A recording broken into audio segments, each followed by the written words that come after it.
Welcome to the Outer Realm with Michelle Desrochers and Amelia Pisano. Airing live on the United Public Radio Network, 105.3 FM in New Orleans.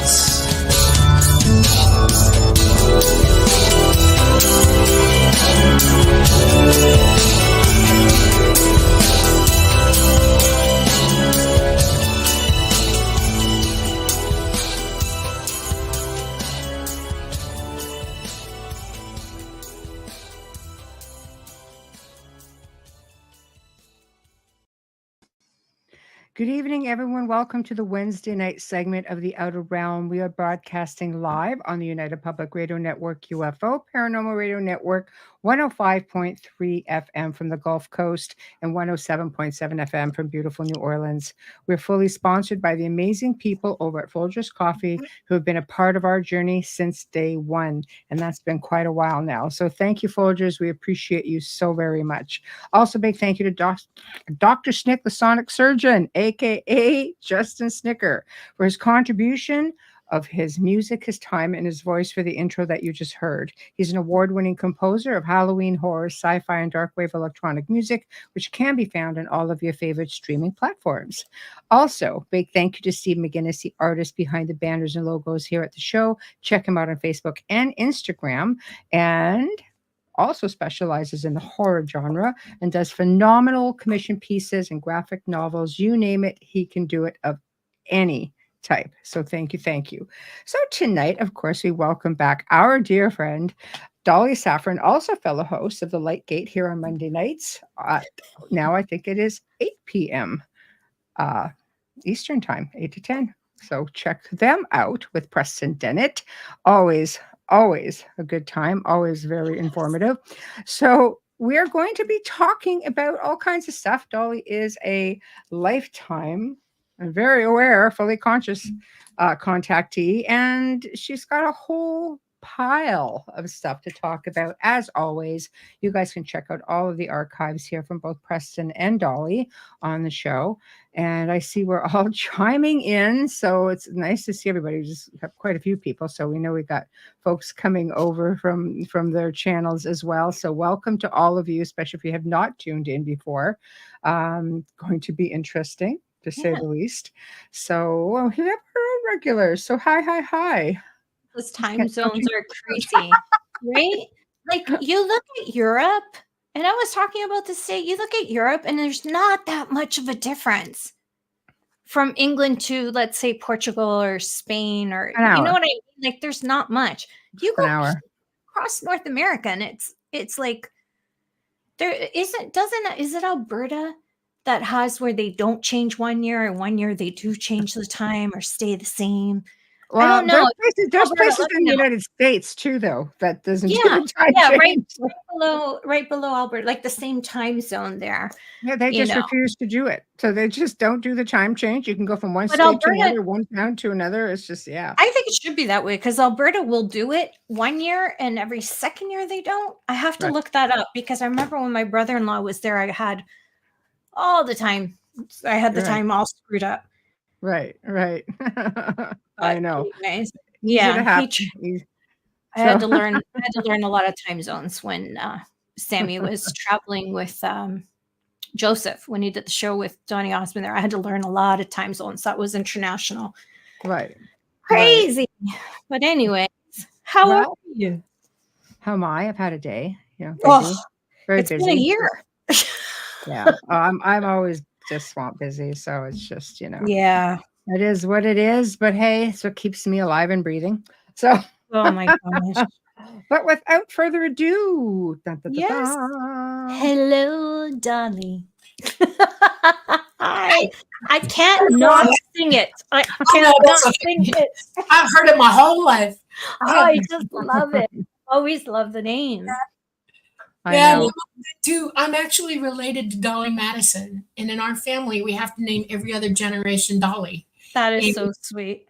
My daughter would have had to name one Dolly, and she begged me. She said, "Mom, Can I name a daughter Ivy? And I went, yeah, sure, no problem. And she said, are you sure? And I said, yes. Oh Well, my you could just be like gosh. George Foreman and have Dolly, Dolly, and Dolly. Oh my gosh. Oh my gosh. How many Georges are in that family? For real though. That'd be at least 4. No. Can we talk about narcissism?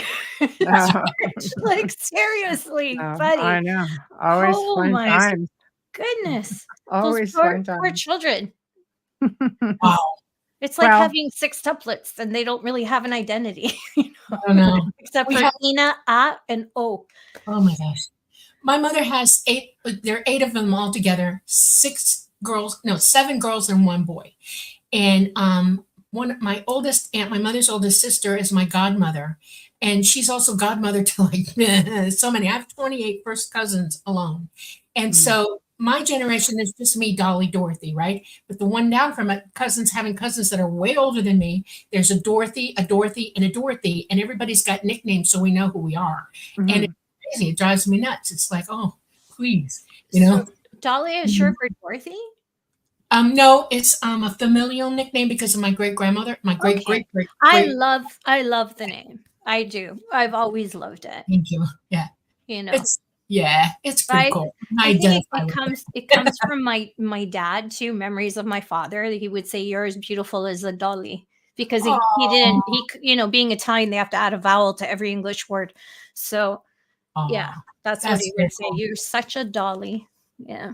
Yeah, my papa would say my name like that. My father's father, he spoke Polish, Russian, and English, and a couple other languages, and he'd say Dolly. Dolly. That- Yeah, the emphasis would be on the first syllable. Yeah. Yeah. Amazing. I love it. It's uniquely you. Thank you. Even though there's many of you, I can't see it on anyone else, honestly. I love it. That's Well, cool. welcome back. Thank you. That's so You're welcome. cool. I'm so relaxed right now. It's like, yay, home. Well, you should be. It's just You're with friends. It's like it's family, right? Right. And We're like the how, like, UPRN family and Well, I'm such. not worried And about what the guest is getting, I'm not doing the board or anything like that. It's like, oh, this is cool. I'm just Isn't and it it's the fun when you- hardest part because as a host, the hardest part is not touching the board. and I'm Yes. lucky because Michelle does that. Well, I proved that. I'm literally a sidekick. It is really hard for for hosts who come on and kind of go, but I do say if there's a comment you like, we have this little star feature that you can put it up and then we put it Yeah. up and we know you want to address it or so on. So, just go from there. Okay. So, boy, oh boy, why you've been on a few times. So there's a whole array of information tonight. I Right. mean, we're going to discuss, things that we haven't touched on or we may have touched on. You have events coming up. We're going to talk a little bit about that. We're going to talk about you catch us up on some stuff. And a question for Preston. Fortunately, you have to ask Preston in the chat room. Because, Hi, Patsy. all right.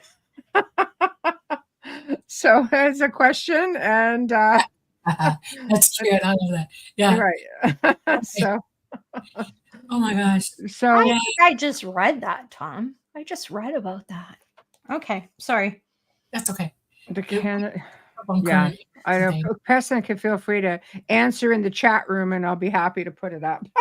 I have a feeling it was one of those unexplained segments recently Right. on television. Yes. Because I have it in the background a lot. So Right. I'm trying to learn. So I'm here to learn. Very cool. That's very cool. Okay. So, Well, let's start catch off. us up. Catch us current up. Where do you events. want to start, Dolly? Let's start off with some current events. We've had some interesting play on the internet lately. And a lot of people have comments about some of the things that I say and I do and how I react. And let's just get this one through first. Okay. All right. Okay. And I know you have the questions, Michelle, so I'll let you Well, ask. I mean, you can put it any way you want. I mean, I think some of the most important things here is to realize that all of this is, your perspective of things based on your experiences. It's your life. This is what you've experienced, and it doesn't mean that you're insensitive. to everybody else's experience. This doesn't mean that you're saying, no, it didn't happen. I mean, you can't be in everybody's living room, everybody's boudoir at night if somebody's having a visitation or taking off or doing whatever. So, I think maybe people are wondering, because your experiences are, I mean, you don't have bad experiences with ET, but there's a trade-off for that. You have had all of these experiences, but you still have a trade-off with your own personal life. I mean, you're tailed, you're watched very closely because of it. Why don't you talk a little bit about that? It's not all just, fluff and, hey, we're off just beaming around the galaxy having a great time. You are sacrificing at the same time. Yes, I am. I have given up. Well, it's not that I've given it up. This is my chosen path.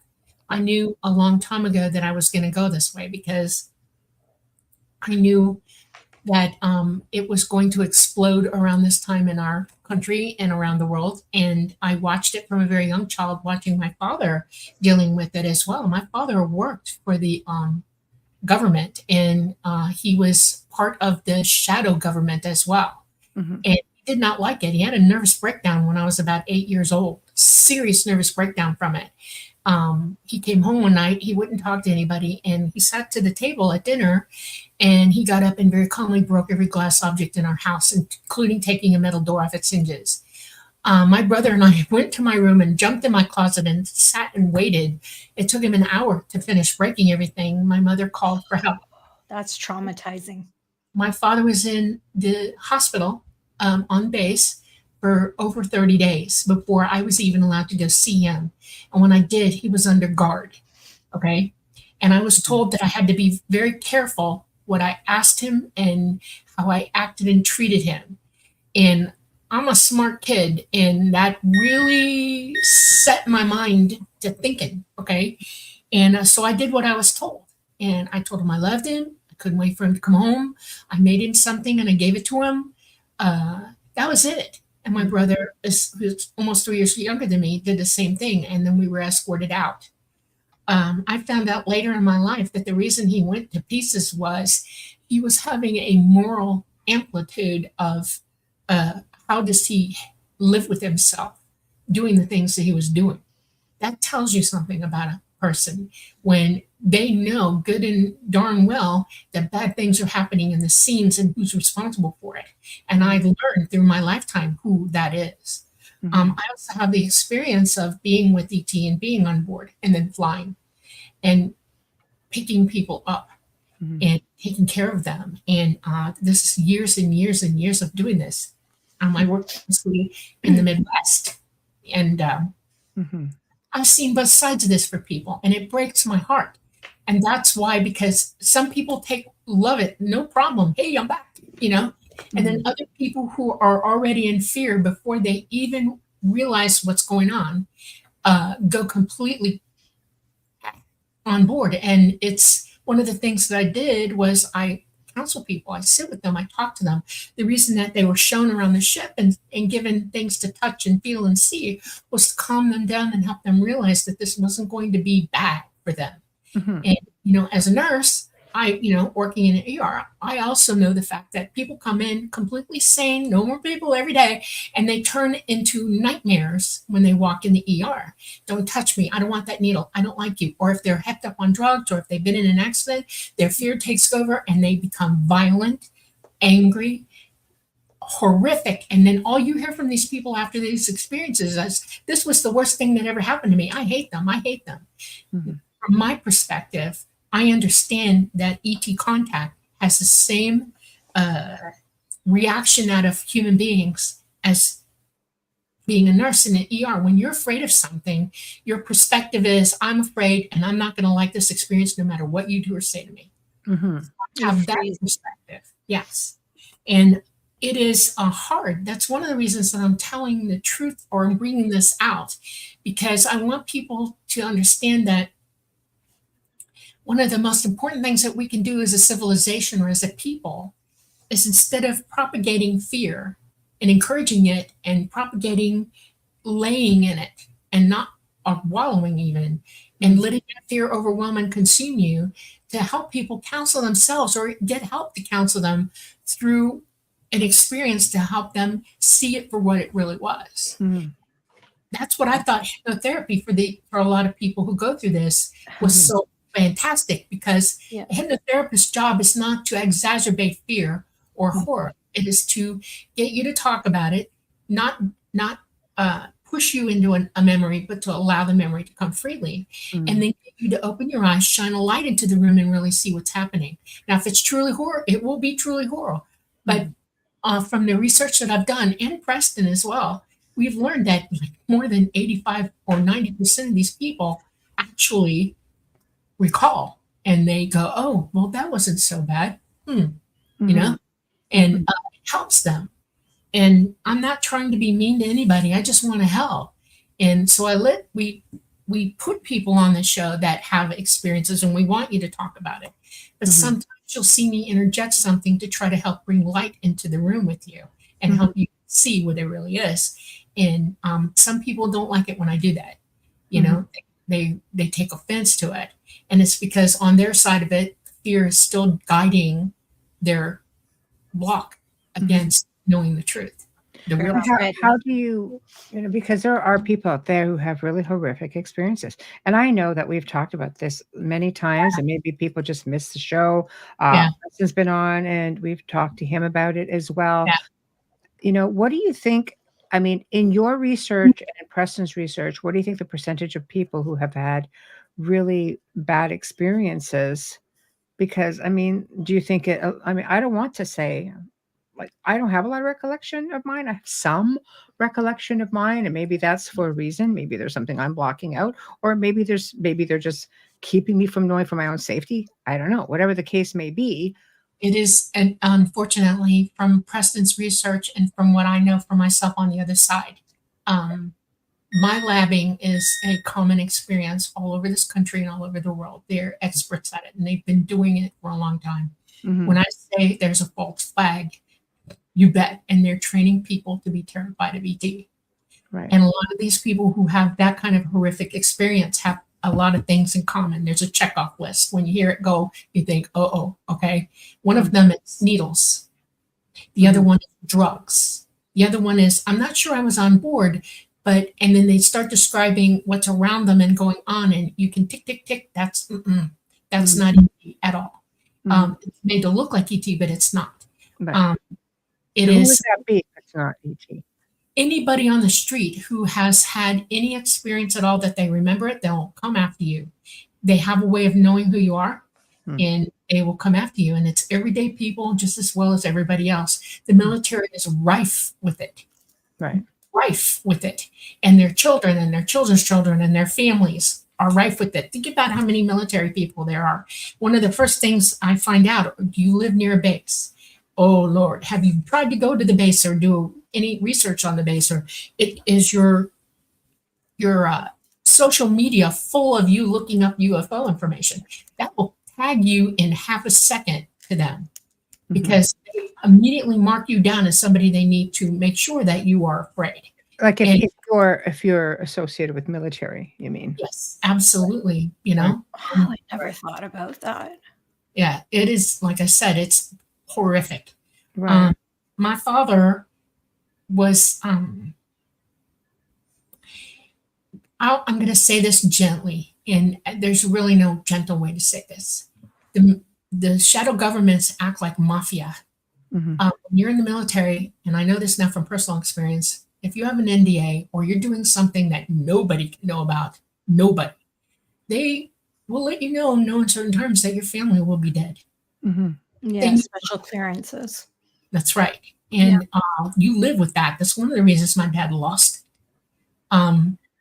He stayed in with this until he was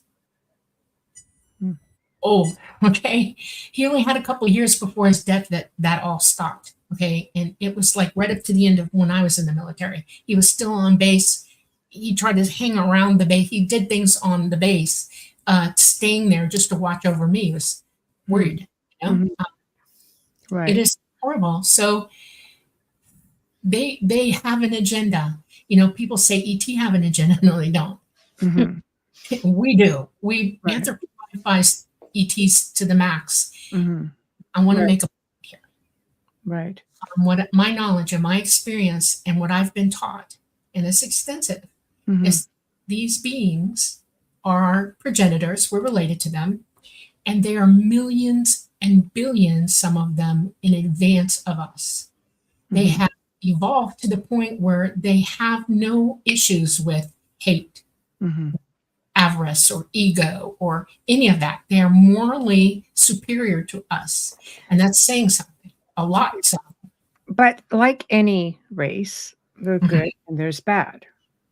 Correct? Only on, no, not on the evolved ET worlds, not at all. They have evolved to that point. But there are other worlds in our universe, in Mhm. our galaxy, as a matter of fact, who are in the same condition we are. We're not evolved here. And they're Okay. like us. They don't have the ability to come here. We don't have the ability to go there, do we? They don't have the ability to come here. Mhm. And it stops us from being pulverized by other evil civilizations. And I'm saying that not lightly, evil, okay? Because we're Mhm. living in an evil world right now, okay? Mhm. Mhm. They can't touch us, and they would not allow it at all.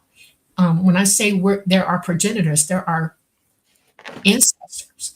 And they're more, like I said, they're morally so advanced, they're not going to allow anything to come and touch us. We're autonomous beings. And it is their autonomy as well that knows and provides us with a place to evolve so that we can catch up to them.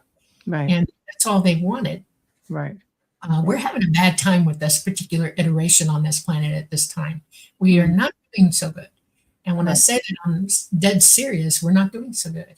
Mhm. And that's the first message from them is wake up, use your abilities. Don't let somebody tell you you don't have them. Don't let somebody put you in so much mortal fear that you can't think straight. Mhm. Don't damage your bodies because it damages your abilities. Mhm.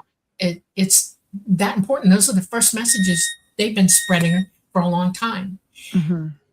There are civilizations before us that left very serious messages that the people on this world for the last 200 or 300 years have not allowed us to know the truth about. Because we did, we wouldn't be talking like this right now. We wouldn't be having this conversation. It would be much different. So we're going to take a minute just to back up. We have questions coming in, and guys, please just note that you're on one chat room, but there's technically 7 chat rooms here. So Roku TV does not have a chat room. We're not ignoring everybody. So what I'm going to do is come into some of the questions, and we'll just take them one at a time and then continue on if that works okay with you. Just because it's all kind of pertaining to some of the things you're talking about. So Amelia. Yes. There we go. Number 1. Okay. Hello, Alan. Alan says, just so I'm clear, a contactee is someone who has made contact with extraterrestrials, right? Yes, extraterrestrial beings have made contact with you. Yes. Right. And you on your consciousness can communicate with them freely because you're psychic. You just don't realize how psychic you are, and they can already communicate with you when they come to you. And your higher consciousness is already talking to them and giving them permission or not permission. You can tell them, even from your physical mind, I don't want contact with you, and they'll leave you alone. Period. They'll go away. That Okay. is rule number 1 with them. And yes, you do have contact. Every single person on this planet has met an ET. They know us that well. Think about how many they are and where they come from all over the universe. They have enough resources and people that they can take care of every last one of us throughout our entire existence. Mm. Right. Okay. Number 2. Mm-hmm. Preston.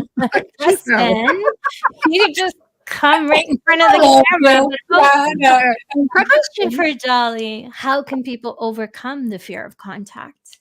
You stole my That's question. a very, very good question. You stole it from me.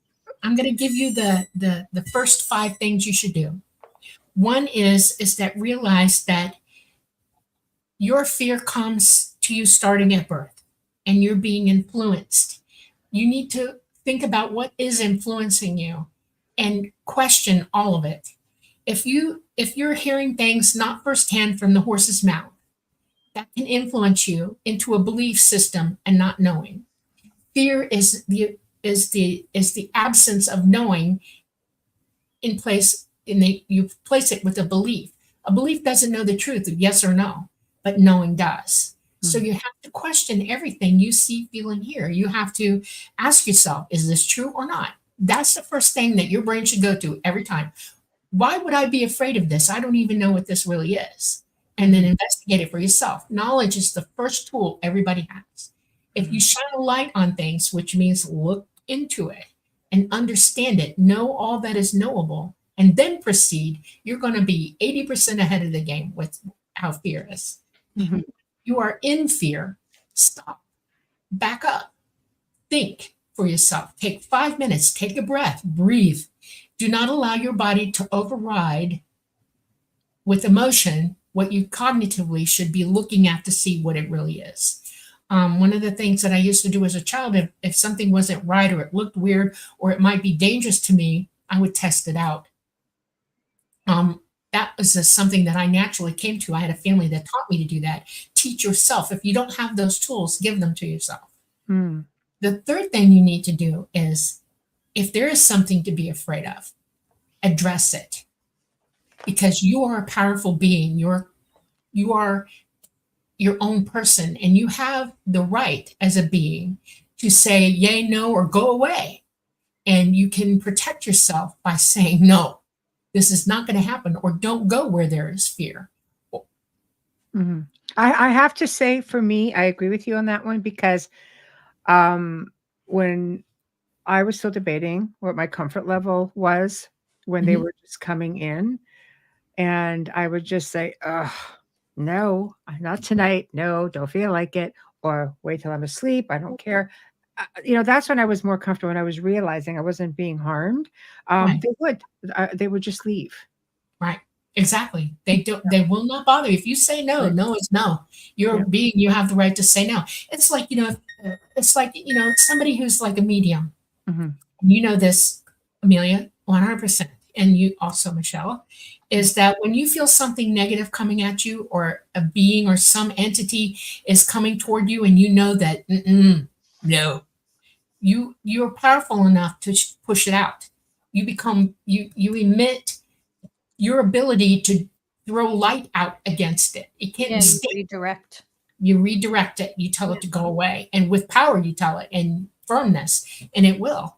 If you're on the playground and a bully's running around and he's chasing everybody, one of the things that you can do, and people don't understand this, and it's because we sometimes as children allow bullies to attack people, is to say to the bully, I promise you, I'm going to turn around and walk away from you now, because you don't need to be talking to me right now, and leave. If they chase you down, run faster, go to somebody in authority, and hopefully your friends will, assist you. When we're adults, we have a tendency to see bullying on the streets, and we tend to run toward it. A lot of people will intervene and say, no, you can't do that. If a man is accosting a woman on the street and there are people watching, most men will, somebody will power up and go, no, get away from her. That's how your power should be working. And most bullies, I was a weird child, and I came after a few times, and all I had to do was say, don't do it. You won't like me anymore. And a lot of them stopped. I had altercations, but at least I defended myself.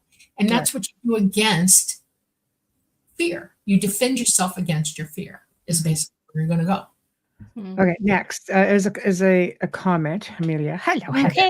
Heather.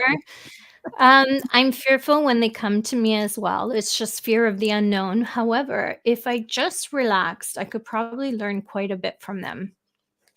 Absolutely. You know what? I could give you a message here. All right. When you're being approached by an ET, turn the light on. If they're going to still come and see you and say hi, they don't care. Turn the light on. Have a flashlight if you need it. Point the flashlight at them. Say, hi, let's talk. That's what they want to hear from you. Let's talk. It puts them at ease. Right. A lot of people attack ETs when they come in the rooms. President's got several reports of that. One of them actually kicked an AI gray, little guy, and broke his neck. And Yeah, But they're she so felt bad. cute. Yeah, they are. They're adorable. They would never hit you. There is No, I think of when I see them like telepathically, I've never seen one in person. yeah. I think of Kazoo Yeah. Gazoo from Fred Flintstone, right? Yeah. So to me, they're all kazoos. Yeah, they But- kind of are. It's kind of cute. yeah, Yes. but like I said, I've never had the Yeah. Yeah. I have the never heard contact thing. unless Preston had a report of anybody saying an AI gray beat the snot out of them or stuck them or whatever. They're That too sounds like they small. hurt them. So It's yeah. like hurting a puppy. Like what? Very much so. And even the tall grays, if you look at them and watch them when they come in with you, you're going to see that they're very gentle, they're very lithe, they're very elegant when they move around. Whitley Strieber, you should hear him talk. They're beautiful, and all you just have to do is say hi, how you doing, and they will immediately begin talking to you. And your brain will do something miraculous when you do that. It will not shut down. Human beings don't realize that fear polarizes you in the hippocampus, and you will go delusional even when you're in fear and not see things as they really are. Don't do that. Welcome it. Say hi, how you doing? Then if it gets serious for you, then you start questioning, what am I really looking at? Is it really ET, or is it a MyLab, or something weirder than that? Because there are entities on this earth, like little devils, ghouls, goblins, whatever you want to call them, who can imitate even ET, and people don't even realize that either. You have to know what's in front of you. You have to That's the big one, and Yeah. vice versa. Yeah. exactly, so, but that's how you deal with it, the way you walk through it. So the next time anybody has an encounter and they're afraid, turn the light on, have the flashlight, point it at them, and just say, hi, how you doing? Let's talk. And it will disarm them immediately. It'll disarm you immediately. It'll drop you from erasing your own hippocampus, and you'll have the conversation. It's fun. I have a question, if that's okay. Okay. Yeah. Sorry, thank you. Because you were speaking of like basically fight or flight with being frozen. Now we know first responders go beyond that. Are Right. many first responders contactees? Yes. Yes. Okay, that's what I thought, because Yes. they would be questioning it. They wouldn't Yes. be running away from it. No, not at all. Not So at why all. the hell am I so scared? It's really weird, because I have a slow motion mind where when something happens, I don't panic. Like I'm talking about medical emergencies. Like I just comes to me. Blood doesn't bother me, stuff like that. I think it's the crime scenes too. Yeah. So, but yeah, with everything else, it's fear. Yeah. Right. When as a psychic as well as you and Michelle, one of the things that I noticed being a nurse, okay, and I've had first responder moments out in the wild, I guess, driving around and stuff. I always carried a full complement with me so that I could aid somebody in distress before help got there. Yeah. And one of the things that I realized that is I am so wide open psychic that I can feel you 15 minutes before you come into my zone.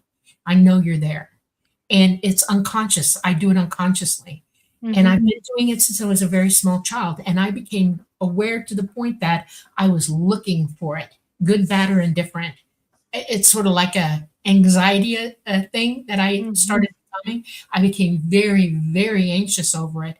And it developed into my adulthood. And Mama, my ET mother, had to teach me, no, don't do that. Just, if it's coming at you and you got time to prepare and you got to decide which way you're going to go with this, just say, okay, I'm on hold until you get here. Don't think, don't just let whatever's going to happen, because it is whether you want it to or not, and then do it that way. Most first responders do that, they have to. It's in their bones. They have to. Yeah, sometimes they do, and sometimes I find it amusing, because when John, my husband, cut his eyelid in half trimming bushes, the paramedic didn't want to look at his eye. He goes, I get really heebie-jeebie about it, and I'm like, I need to see it because I need to tell his mother if her son's blind or not. I know. I was just one of those, but anyways, I'm done with that one. Yeah. Okay, Preston will do this. He'll go like this. Yeah, no, I'm fine. I can even go up and it around. Yeah, I'm fine. I got no problem with it. The gore does not bother me at all. Real gore. Now, stuff on TV, horror and stuff like That's that, different. no, thank you. Can't do Yeah, it. but that's music and words and everything. So Yes, yeah. it affects me negatively. So no. Okay. Next question. Okay, Lou Weezy. I love that name. Dolly, is there a way to pre-program oneself not to have that automatic fear reaction so we can remain comfortable with ET? Sure. Meditate. Intend to heal yourself in that. This is something that your brain has decided it's going to do. And the only way for that to change is for you to heal that situation. And I'll give you a hint. Human minds are habitual. We habitualize everything. You think about this. Seriously, think about this. If you like the same one thing immensely, you will eat it at the same time every day if it's food, or you'll find time to have the coffee at the same time every day. And if your habit is broken, it messes with you. And that is how we're affected. People who smoke, people who drink, whatever, those are habits that are serious habits, but we habitualize everything, including learning. So remember that it's the habit you have to break of reacting that way. You break that habit. You say, I'm not going to do this now. I'm going to stay calm. And if you meditate, that will help you go into this the secure zone in yourself. You know, create a safe space in your mind to say, no, I'm not freaking out. I'm good, and remain calm. And then you will make that a new habit and you'll lose the old one. Okay, perfect. Next. Just because there's lots, I want to get to them all. Absolutely. Kathy. Hi, Kathy Henley Little. Dolly, do you think that the bad experience was the military instead of ET? That's going back. That shows you how far back we're going with questions. Yeah. So Yeah. when you're talking about absolutely, it is not ET. If you're having a bad, unless, okay, let me go back to what I said. If your perception is going to be pure fear, you alter your perception in fear. In other words, you're not seeing what's really going on. You're looking at it from the lens of fear. Okay. And so you're not going to make sense out of what you're seeing and feeling. The idea is to lose the fear, open the lens to reality, and slowly take it in. That's all I'm saying. Some people do that. Okay. Next. Stevie Champagne. So there is a difference between the UFOs and the military ones. Wonder how we can tell the difference. Well, right now, that's really easy. ET are not here now. They left 2 years ago, a little over 2 years ago, and they will not be back until our magnetosphere has become back to what it should be. It's 40% down, and everything that the sun pops up at us comes in and affects us electromagnetically. All our field guidelines, everything is, and they can't fly here because of that. And it's too dangerous. They crash too much. They started crashing in the 40s and the 30s, and it just got worse and worse and worse till they packed up and they left, and they're waiting for that to happen. So what do you make then of those who don't need a craft, who can just come in through like gates, stargates, portals, or what about the ones who are already here? Okay, I want to clarify how they help you understand. A light gate is how they travel. Yeah. And I'm going to explain what a light gate is. Good. A light gate is an opening in this time. A light gate, it is a light that everything is light. They travel by light. And psychic ability is all light. Everything we are is light. You realize that your protons are light. They recently finally got to see the center of a proton, and they know that there are 3 elements in it, like a triangle, but they're like 1, 2, 3 elements, and they electromagnetically connected, and it is a light. It holds light and electricity at the same time. That's how we communicate all the way across the universe with one another. Every single proton is connected to every other single proton. So here we go. We psychically generate a light source that is so powerful, it takes an opening in space-time, okay, and area. We can coordinate, but we don't have to think about how far we go, because we also open from the other side, because we're in connection with a light gate over there at the same time. So these 2 light gates are connected to one another, this one here and this one over here, but they're positioned right here. So when we go through the light gate, we go from here all the way over there in less than half a second. A lot of people want to call that a portal. It's not really a portal. If you think about what Einstein said, how you have to bend time together. the gravity of time, and bring the two together. That's what light gating is. And light gate in space, you can, or in the midair. But if you light gate on the ground, you're going to kill people. It's not safe. It's not a safe environment for you to light gate. They light gate underwater because there's nothing there to impede them or get in the way or cause electricity to shoot and knock out half a city when they do it. So they do that.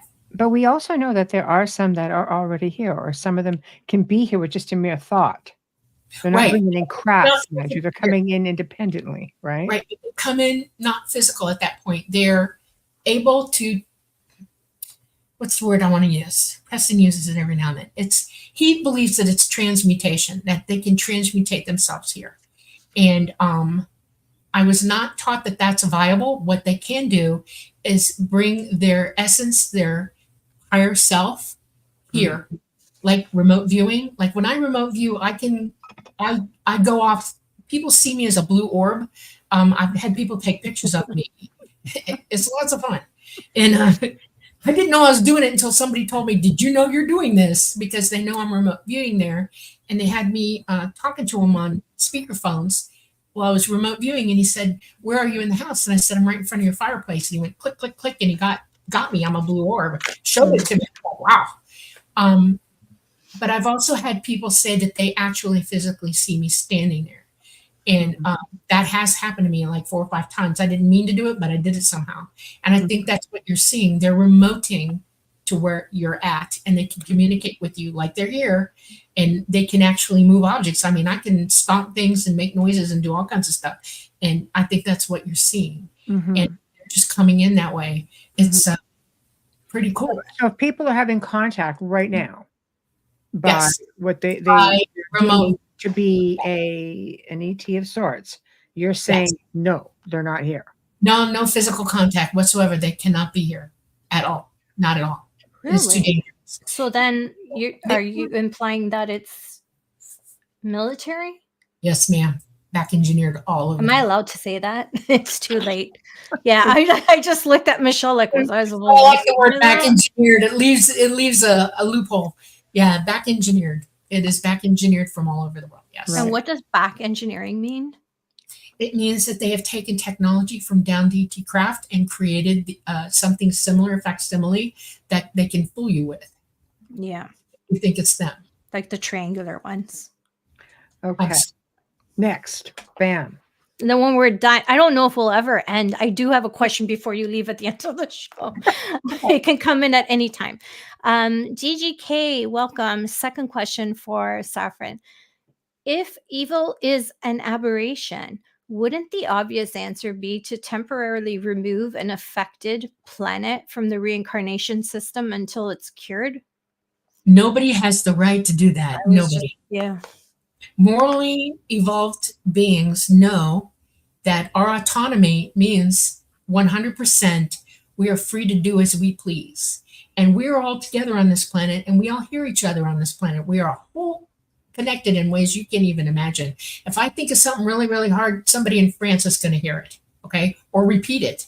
It is that's how connected we are. Evil is talking to everybody on this planet every single day. Remove that. The only way you're going to do that is by positively not being evil in return. Return evil with love, period. That's it. You know? And if there are more of us than the evil, then we actually start evolving together and becoming wise. So kill people with kindness on X instead of being so nasty, because that's got to be like the worst place. Yes. Okay. Amelia, you had a question before we move on to the next. Yes. Without mentioning this person's name, because I can't and we can't. I prefer that none of us say his name. Correct. Okay. Should this person move forward with blocking the sun, would that interfere with ET? No, it wouldn't interfere with ET. It would interfere with us. It would cause huge, massive problems. The physics of that is insane. Don't even. I know. I just didn't want to mention names because I don't want to get tagged. Right. It's okay. Okay. I was curious. Yes. Thank you, Michelle. Mountain Dan, question. Have any of you seen someone strange in public or not and said definitely an alien? I have. I'm strange. Like that. No, No, she gets Okay. stirred up because she's so beautiful in public. definitely strange. I've walked with her. She does get looked at, but it's because she's really pretty. Yes. That only happened once, and I told Michelle it was a second glance, and I swear to all that's holy that it was Nordic, like white, like it was there and then it wasn't. Yeah, when I'm walking around in public, especially when I was younger, people would just go and look at me, especially when I had red hair. I had people nearly killing themselves on the streets trying to get at me. It drove me insane. And it's because I looked like Red Sonja when I was younger. And it put me in a place I did not want to be. And we are people who are obsessed with what we look like. Think about that. And fatal beauty is what I like to call it. If you're a fatal beauty, that means you're going to get picked out because of the obsession. And it's sad to me because we are all beautiful and we should see that, Your psychic ability lets you see that before you see the skin, It's transient. Beauty is transient. I don't look the same as I did when I was young now, okay? But I'm still me. And it would have been really great when I was young if you didn't see the outside and you saw the insides first. We should all worry about that. Right. Okay. Oh, Well, Preston. Preston has a comment here, Dolly. Does Go Dolly ahead. read it or do I read it? Oh. Go ahead, Amelia. Do you want to read it out for the rest Sure, of the crowd? I or will. what? Dolly, Preston writes, Dolly and I did see that weird Rastafarian guy pushing a subway cart on a highway in the middle of the desert, not a normal guy. There's a No. highway in the middle of the desert? No, he was a hybrid, big time, over the top hybrid. And I wanted to stop. Okay. I'm like, stop. We were about to run out of gas and we had 40 miles to go and he refused. I'm not turning around. Not, And I was like, Is that fear I sense, Preston? No, we did not want to run out of gas in the desert in 102-degree weather. No. Right. No. All right. No. Next. Okay. Yeah, always check your tank before you drive through the desert. Farmer, hello. Has there ever been a comparable instance in human history where the trajectory of humanity itself takes a bigger, more publicized left turn than right now? Going left a lot. Yeah. Just saying. Yeah. That's a double-edged question, and I'll tell you why. This is a 12,000-year iteration that we're living in. And the iteration before that, the 12,000 years before that, did meet the same turn of events that we're experiencing now. Do we know what they did? No. We just have messages left behind from them trying to steer us in the right direction.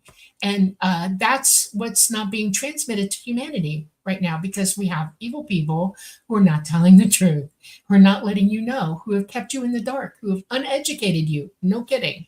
And it's sad. And they've used fear, division. They've used slavery techniques where they run your life, whether you like it or not, and threaten you when you don't do what they want you to do. Right. We're too busy being against one another to see that we have messages from the past and we're not paying attention. It seems more problematic now than Much so 5 because 6 years ago without saying anything. Yeah, I'm going to use big words for a second. Thesis and antithesis. Everybody who's college educated, I hope, has had this lesson. It's a big pendulum, and one side of the pendulum is thesis. That's thinking, calm, organized, knowing. Yeah. The other side is antithesis, which is the same thing as anarchy. Our pendulum is now dead up in anarchy. And I don't know what's going to take for it to come back. We have too many irons in the fire, too many things going wrong, too many people not knowing anything and wholly against one another. And we have to wade through that, you know? Yeah. Our next. Okay. Anna Corte, nice to see you. Was Dolly saying that there is no negatively polarized ETs making contact, or am I misunderstanding? Thank you. Well, thank you for the question. ETs are not negative people. They don't do negative things. They are running around the universe, becoming those that are still in the third dimension. There are ETs that are dimensions above us, who are learning everything they can. They want to evolve. and they are evolving. And as evolved as they are from us, they still have further to go. There's no end to how you evolve and what you know and understand and how you gain wisdom. It's experience that you gain wisdom from and knowledge. No, they are not polarizing. They do not do things to us to impede us, stop us, whatever. They've given warnings, they've given help where they can, and they have been there as much as possible without interjecting themselves into our societies. It's bad enough that they've had crashes and we've taken technology from them. That doesn't sit well with them at all. And it was a decision this time, because we're so messed up, to just live with it, because it was more important to come to us in a positive way than a negative way. And I'll give you some for instances. They've shown themselves to millions and billions of people throughout our history. They have helped when they could. They have displayed before children, before schools, before colleges, before national games. They've come and shown themselves completely. What the governments have done have suppressed that knowledge to you. They have not told you the truth. They've kept you afraid of any contact with them whatsoever. They made it almost impossible to talk about being in contact with ET, even when I was young. And this is, I'm a 50s baby, okay? You didn't talk about it. You were restrained from expressing the truth of what it was. They have tried everything they can to get their messages through. And a lot of people have been talking, but they've been discounted and not heard. It's sad to me. No, they are not polarizing negative. Never. Not at all. We are. We're the ones with the problem. You individually are confused about it because you have been polarized by people who don't want you to know the truth. That's serious. Next. Oh, yeah. Audrey Miller. Audrey, thank you. Question: when ETs abduct someone in their astral body, why do they need a ship? They don't. That's misinformation. That is not true. They do not abduct you astrally. You're autonomous. You don't have to go anywhere you don't want to go to, and especially when you're out of body. You're your own person, period. Nobody can take you. Nobody can indwell your body. Your DNA belongs to you. It's the key to your astral mind and self, your entity life. People who are psychic enough to hear somebody else talking, and I guess you can call that channeling, can hear them. When somebody, what's the word I want to look for? People are, it's the Catholic thing where they exorcise you when they need an exorcist because they think you're indwelt by a devil. Your mind is indwelt, not your body, not your heart. They can't touch your heart. They can touch your mind. Your physical mind, your psychic ability in your mind makes you a target for them because you can hear them and they will stand on you psychically until you start breaking. That's not good. And that's why exorcism, or the idea of helping you gain enough strength to get this thing the heck out of you, is out of your mind, is important. No, you are not abducted astrally, ever. That is my lab thinking. That's stinking thinking. You're misinformation, not true. Is that like implanted memory? Ma'am, say again? Is that like to say an implanted memory? They don't do that either. They don't. No, not at all. They don't implant memories on you. They don't implant memories. They don't put chips. ETs? Hell no. Sorry. No, not ETs. I'm talking about my lab. Yeah, people have been experimented on from the beginning. Yeah, they can torture you into a memory you didn't have. That's what I was referring to. Sorry, I should have started with that. Basically, right. Pardon? Screen memories.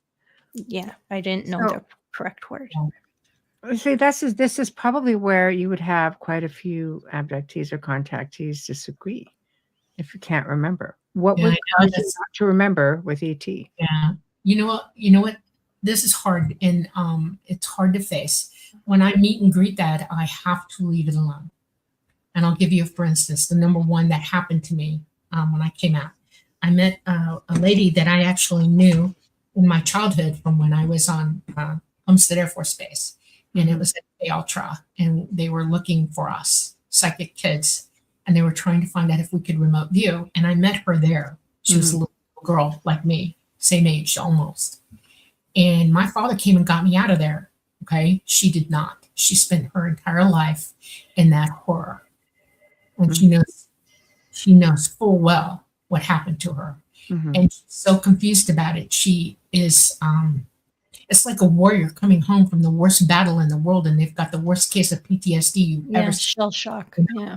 Mm. And she is incapable of understanding the difference between the two things. Mm.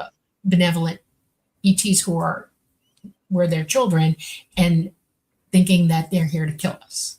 So what do you do then? You So have people who have had contactee or I abductee let go. experiences, I let and you've had people who have gone go. through regressions, who have Right, seen ET, who have been right. regressed. They've seen ET, and they had to go through regression to recall anything. So is that being discounted or, you know?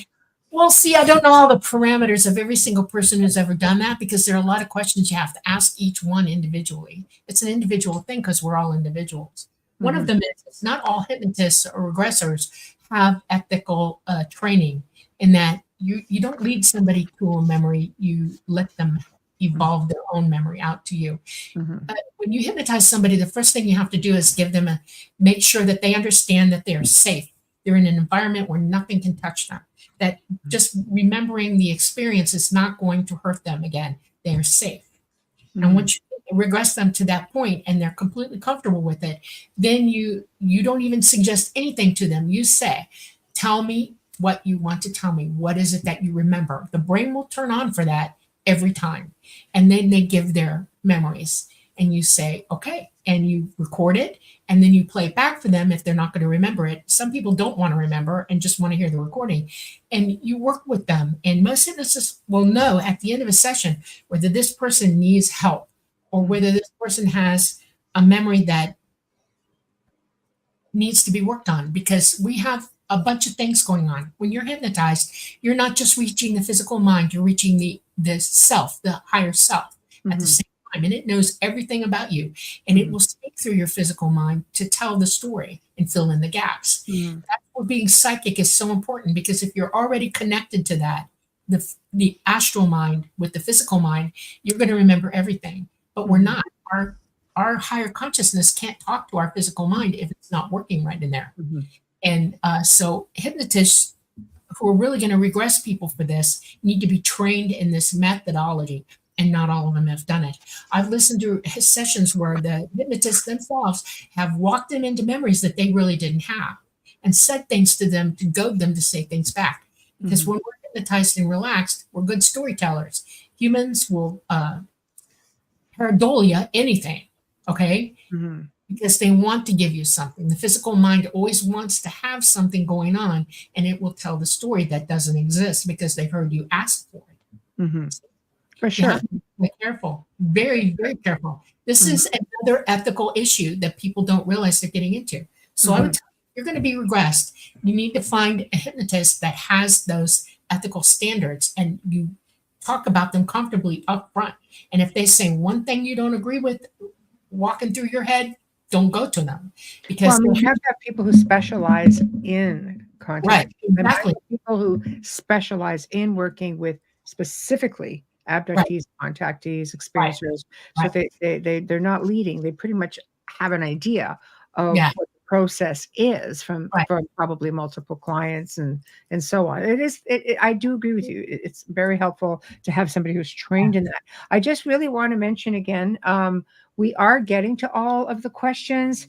yeah, They are in order, guys. We have, like I said, 7 different chat rooms. We're not going to forget. We're not going to leave you out. As you can see, we're just addressing questions right now. It's become more of an open mic Q&A, which is good. And Dolly's being gracious. So we will be getting to everybody. So please just hang tight. Okay, next question. Okay, Frank G, hello and welcome. Question for Dolly. Do you have information about crop circles? They are still appearing. yeah. Um, this is an interesting question. When was I would have to know when the last one was. If it was more, less, okay. If it's more than, if it's like from right now back 2 years, nope. Uh-uh. Those, I wonder how they got created. Every single crop circle that's real ET is got a mathematical equation in it that it cannot be denied. And Mhm, they sign them that way. And this is information you're not given. scientists around the world, physicists, all of them look for that in the crop circle. It gives them a great big heads up. This is the real deal.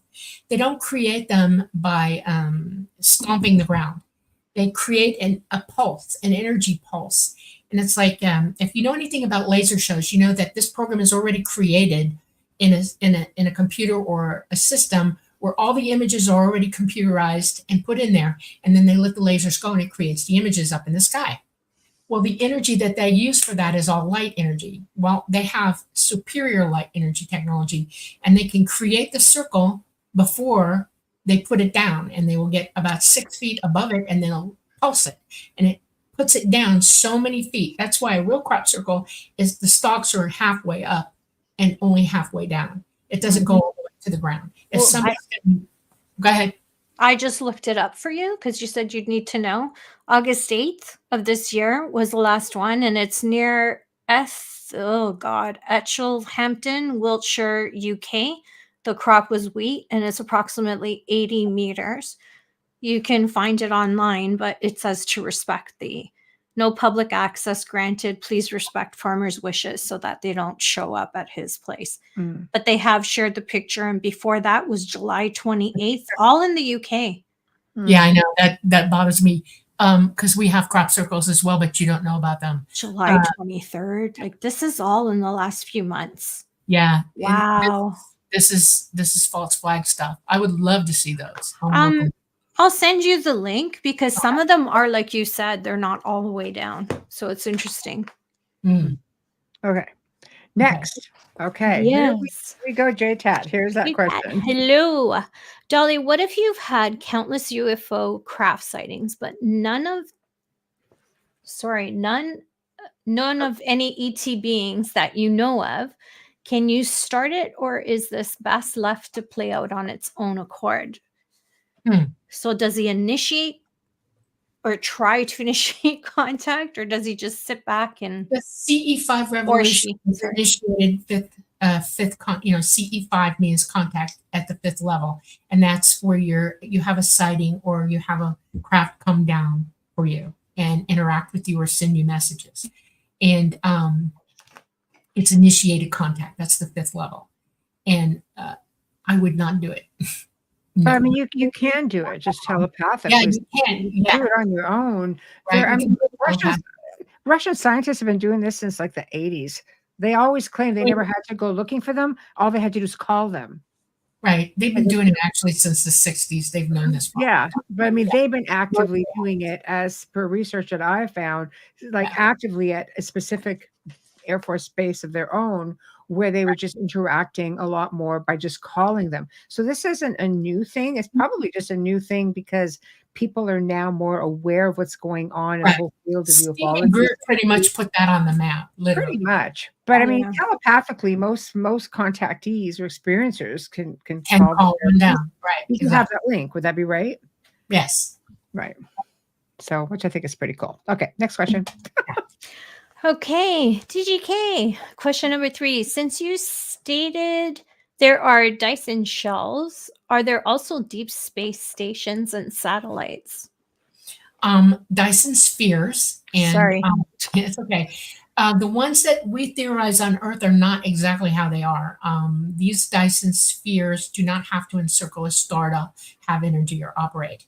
They have an energy that is outside of that can operate the entire sphere. They are leveled. They have multiple things going on inside of them. They have gravity because of mass, and they park in solar systems that have no life in it, but they find the sweet spot and they plant themselves there. And there are 2 that I know of in our universe. Yeah. Okay. Yeah. All right, next. Here we go. I can't call Dolly because if I do, we'll be on the phone for 3 days because I have 100 million questions. Farmer, what of the gifting narrative in terms of craft?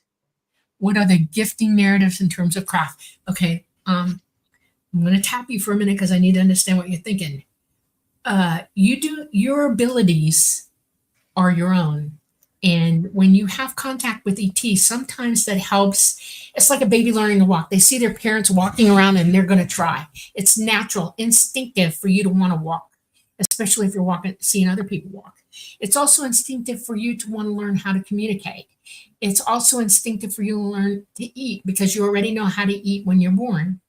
When you have contact with ETs, you're coming in contact with beings who are superiorly using their abilities, and they sort of help you ignite the want and the desire to do that. And when you open that channel in your head, it will keep flowing if you keep using it. So the gifts are yours, not theirs. They're not bestowing them upon you. They are exposing you to your own abilities. Okay, next. Okay, as is, love it. How do ET feel about having regression to remember events when they chose to block these memories in the first place? Okay, fear. Let's talk about fear. I'm going to go back and use that word hippocampus again. Your hippocampus is your switch box that goes from your short-term memory to your long-term memory. And fear messes with short-term memory. It'll black you out in seconds. If you're so afraid that you black out, you're not going to remember why you blacked out without help. That's serious. You're not choosing to black out. Your fear chose it for you. So you got to understand that fear is actually capable of doing this to you. Sometimes ET, knowing that you're in that much fear, will work with you a little bit before you go home so that they give you things that will knock you up, wake you up. They give you triggers, memory triggers, because they can read your mind and they know what you're thinking. And so they'll say, if you see this, it's a suggestive, a hypnotic suggestion to your hippocampus to remember if you see this, and then poof, you will.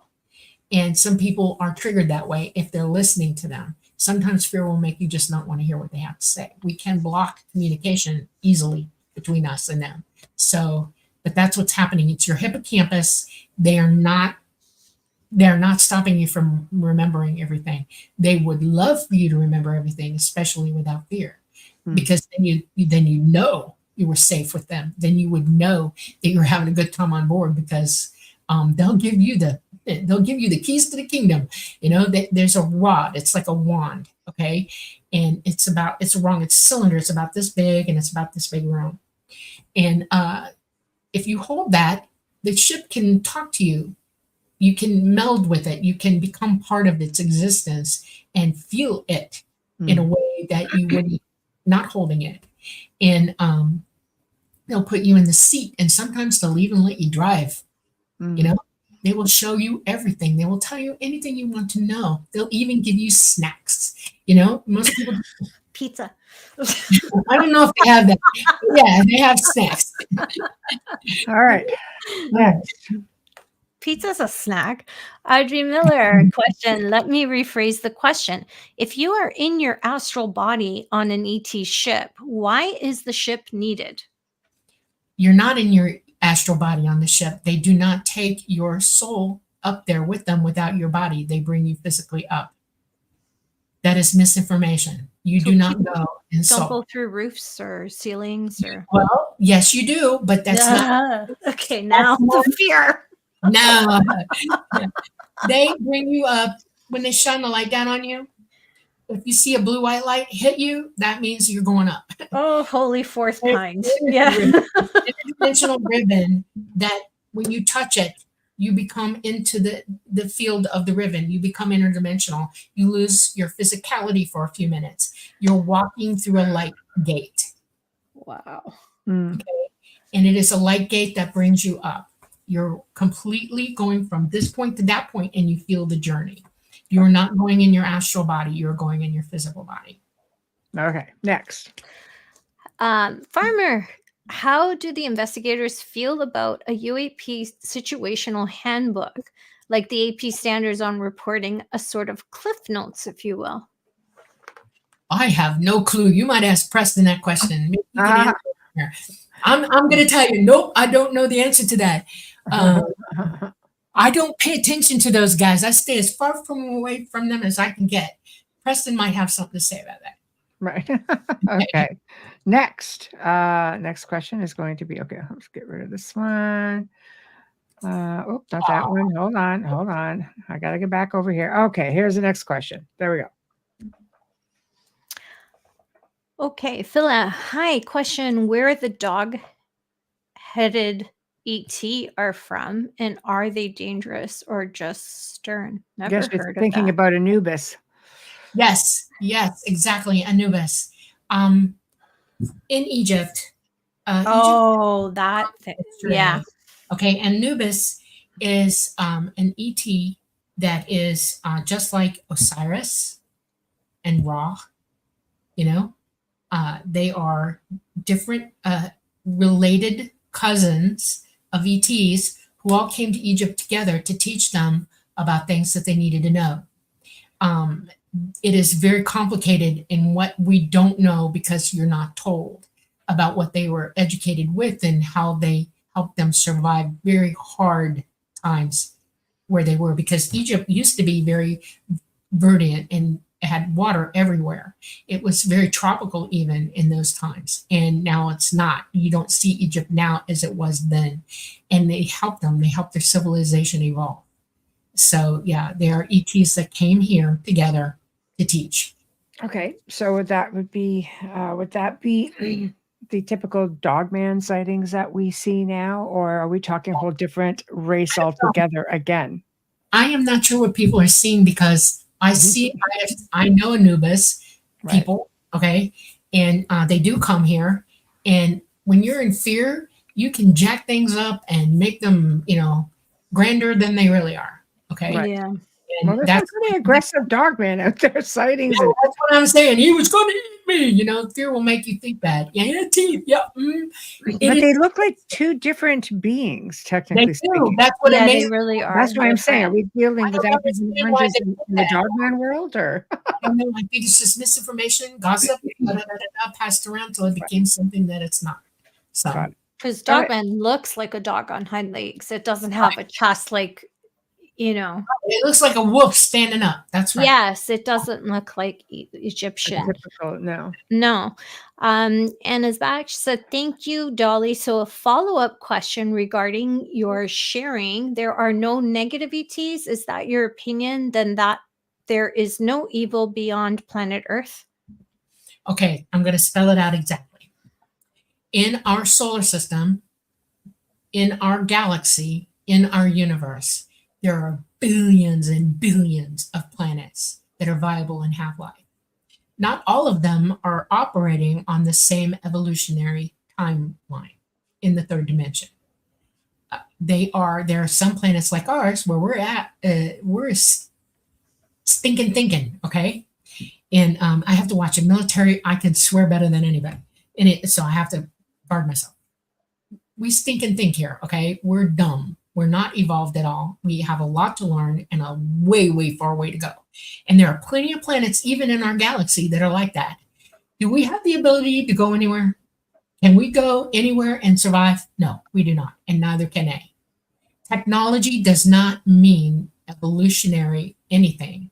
For you to have the ability to go from this planet in this part of the universe to that planet, you have to have come up enough to have light technology.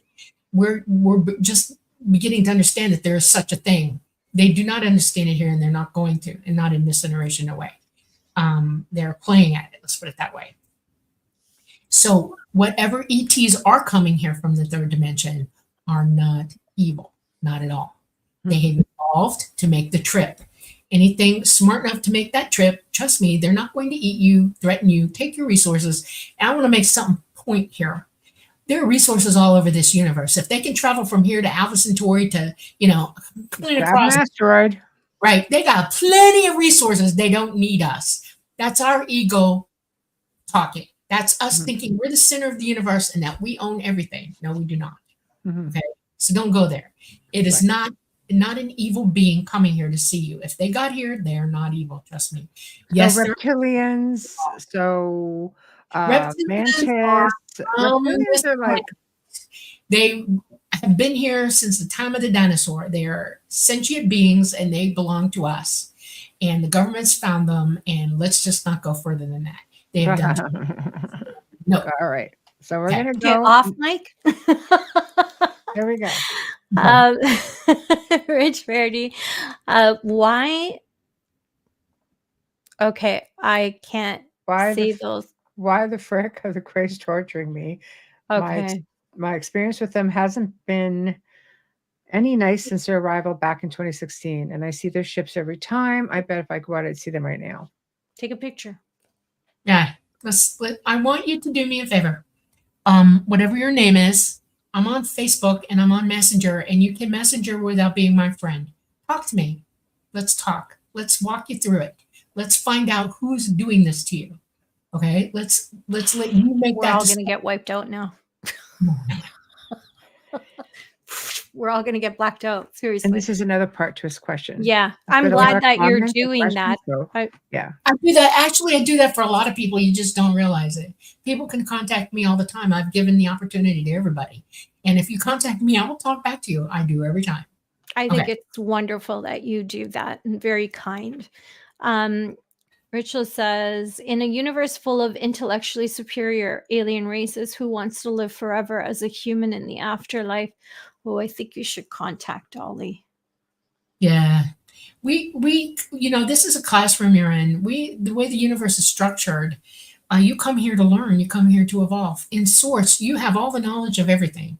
But people believe this is a prison planet too. I know, and it's sad because if you're that far down in your emotional quotient or your your inability to learn the truth, then yeah, you're going to think of it as a prison. Besides, the people here want you to be a slave to them, and yeah, that would be kind of a prison. I feel badly for you about that you feel that way. You come here to learn. You have rights. You are a person. You're autonomous. You can learn anything you want. You can go anywhere you want. You have to know that in your heart. You have to get off the slave train and the prison train and evolve into who you are. Heal yourself. Move through. Easier said than done if you're coming, like speaking. I know, well, that's the Playing problem. devil's advocate, you're looking at conditioning. You're looking at struggles, at having to work constantly. A lot of people don't necessarily have the knowledge or the time to meditate, to trying to evolve themselves. You just sort of try to trudge through life. One thing at a time, 1 minute at a time. Right? Yeah. That's all you can only, it is what it is. Okay. You're here for a reason. You picked this time to be here. Get into that with yourself, find out what it is that you need to be doing for you. Quit worrying about it. Turn the TV off. Quit listening to all the negativity. Don't worry about who's going to be president right now, because right now it's probably already decided. I was just going to say, you really don't have a say in it, even though you think you do. Right. Exactly. Yeah, absolutely. Life. Be happy. Find joy.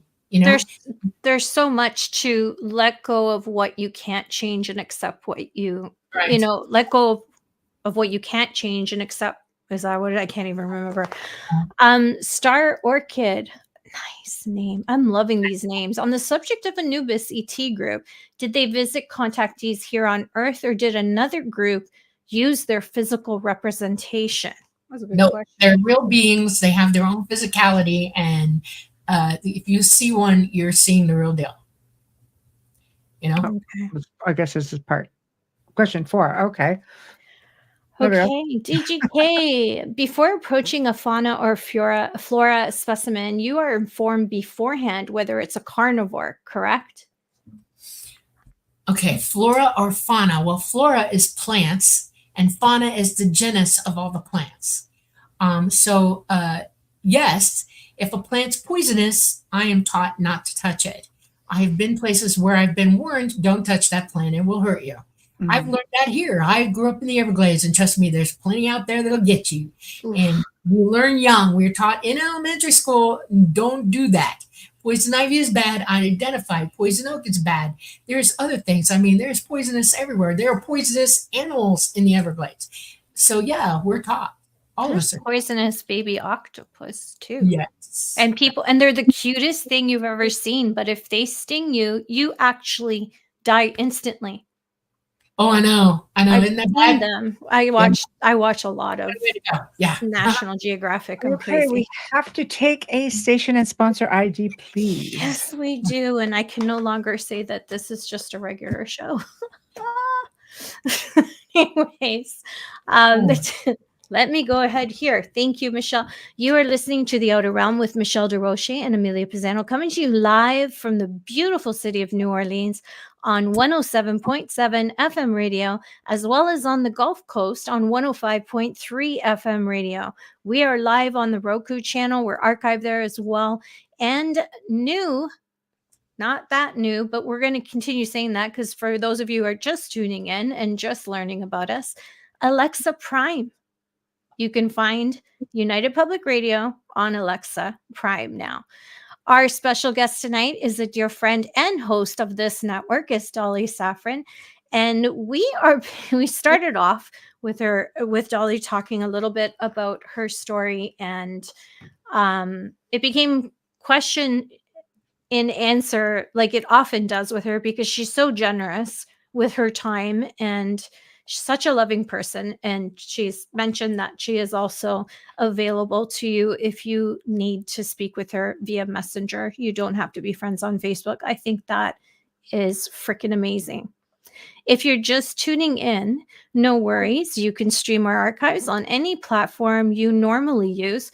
Search United Public Radio and then The Outer Realm to find us.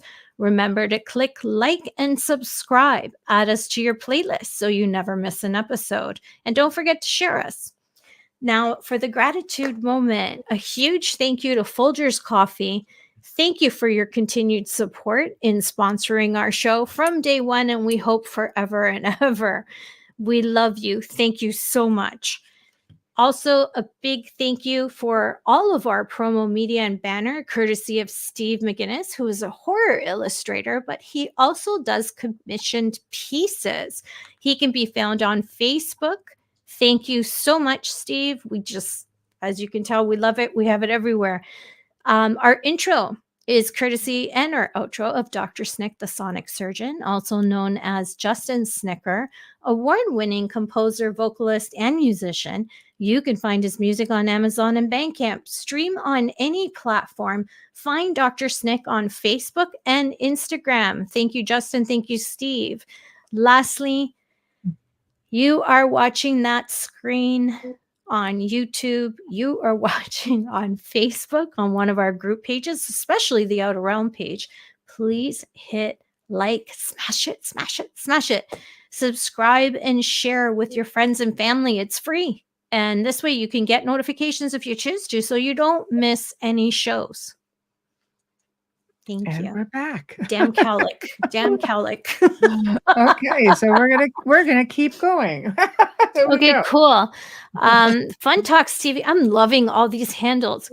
Dolly, can you tell us more about the first and second dimension? Is it true that less pleasant beings come from there, and can certain humans derive from there? That's a loaded question. I have seen shadow people.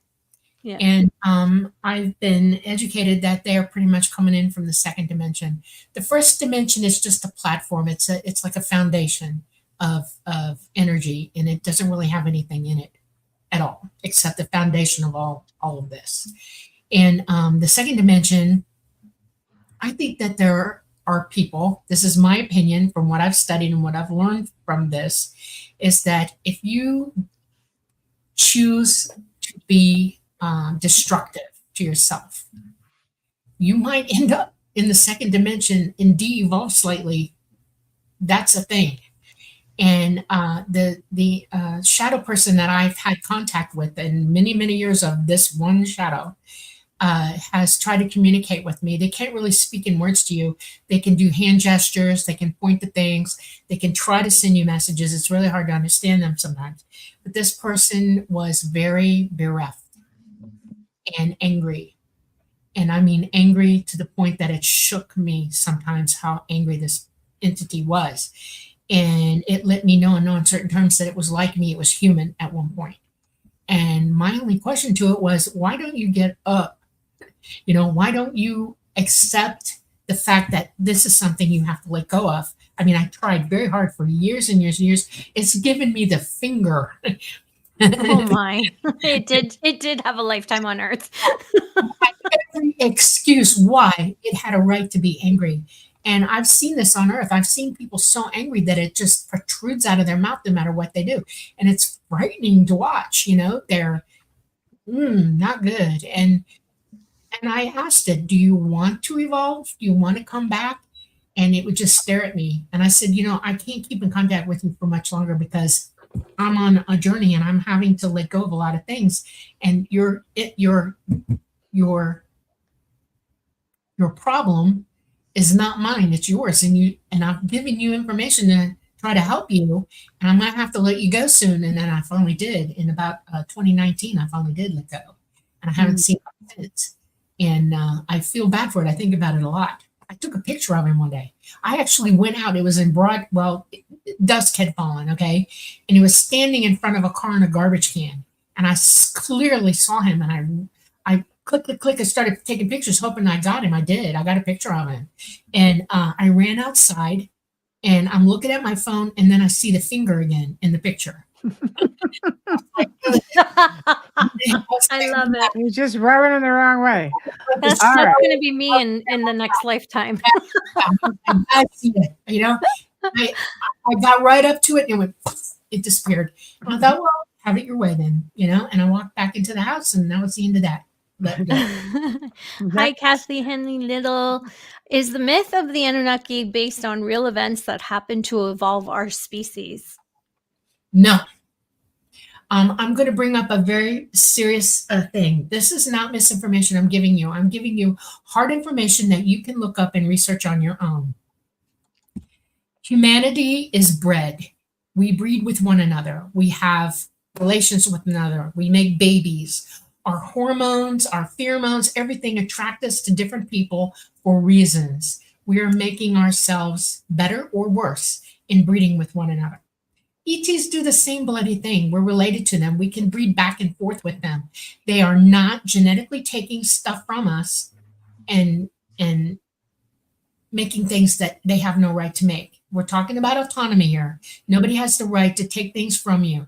Now, if they take samples from you, it's to biologically check on you and make sure you're okay.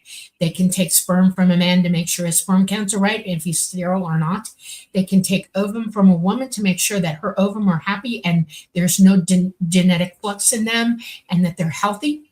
They can take, they don't really like to take fluid out of your body, fluid, like blood or anything like that. That's not their thing. They don't need to because they can scan you for that. Okay, they have light technology that can read every system in your body, no problem. But people misconstrued it, and the misinformation went wild. And let's talk hybridization. Isn't that essentially what Kathy's asking? Yeah, we do not hybridize. We make back and forth with them. We do make babies with them.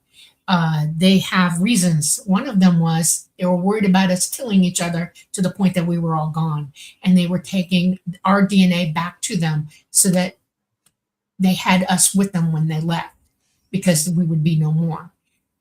When I have a child, I want my child's generations to go forward, correct? So they're breeding with us so that our children would be going forward with them in time after we self-destructed. That's what they were doing, literally. We have children on this earth. I am one of them who are hybridized. I have some of their DNA that assists me in the path that I'm here now, because I am a little bit more able, because of ability, genetic ability, what's the word I'm looking for? It's like, you breed two bulls together and you're trying to make a better bull, right? I have genetics from them that were bred through my mom and dad that make me a better psychic, make me a better person, a more knowledgeable and more able to understand and compute what's going on in the world here. That's all it is. It's animal husbandry, literally. We did it with each other. Like people are talking let's not go there, but people marry up. They don't marry down. When you marry up, that means you want to make babies who are capable of being in a position, right? You don't want to make babies who are going to turn into criminals and all kinds of stuff. We breed traits, and that's what's happening. It's very simple. It's not. There's a lot of people out there. See, this is where you're going to have people disagree with you, because there have been people who've had many hybridization programs. They've been taken. There've been documentaries done on it. People have been interviewed. People have very vivid memories of, and that's being where in contact with ET, seeing their children. Is in on it. That's what I'm saying. I have Well, memories you too. and I have had conversations, so Yes, where do you want to lump it in? I have 4 babies that are not here. Right. My last one was when I was 58 years old. Right. Not hundreds, just 4. Right. I knew about every single one of them but one, and it was kind of a surprise. It was a last minute thing, and they knew I'd agree to it anyway. I Right. already had that open, out there, and so one of them I didn't know until I knew. And I have 2 boys and 2 girls. Mhm. They're my children. They are genetically traded from me, traded in that 2 of them, one of them is a very medical healer doing that sort of thing. Right. Another one is an engineer. Mhm. That comes from my genetics. And I have 2 girls that are too young right now to have decided what they're going to do. They're still growing up. And I allowed that to happen. There was no way I didn't know it was happening. I gave 100% full permission. I'm an autonomous being. It goes back to that. ET does not take from us without permission. And they don't take, they ask. And that's the point. I'm And not if- saying that it's all against their will. I'm saying that it's a thing.